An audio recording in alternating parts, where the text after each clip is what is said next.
జుట్లు అయితే వేస్తున్నాను. ఇక సండే వచ్చిందంటే ఇక జుట్ల మీదే పడతాయి. ఎందుకంటే ఇక పెయిన్లు ఉన్నా ఏమున్నా కూడా మొత్తం ఇక సండే రోజు మాత్రమే క్లీన్ చేస్తాను అనమాట. ఇక తలస్నానాలు కానీ మొత్తం అయితే ఇక సండే రోజే. ఇక ఇద్దరు ఆడపిల్లలే కాబట్టి ఇద్దరు జుట్లు వేసే టైం అంటే టైం పడుతుంది కదా ఫ్రెండ్స్. ఇక తలస్నానాలు పోయాలి, వీళ్ళ జుట్లు వేయాలి, నూనె పెట్టుకోవాలి, ఇదే సరిపోతుంది అనమాట. చాలా టైం పడుతుంది. ఇక రిచ్చమ్మ అయితే పెయిన్లు ఉంటే అస్సలు చూపించుకోదు, ఇంకా పెద్దమ్మ అయితే ఇంకా ఘోరం. ఇక కష్టంగా చూపించుకుంటారు అనమాట. ఇక కొద్దిగా అయితే ఇక జుట్లు వేసి అయితే తలస్నానాలు అయితే పోస్తా. కొంచెం అయినాక అయితే నీళ్ళు పెడతా.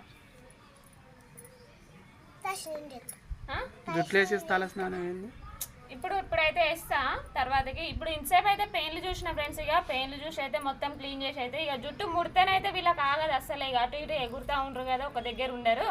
అందుకనైతే ఇక ఇప్పుడైతే వేసి తర్వాతకైతే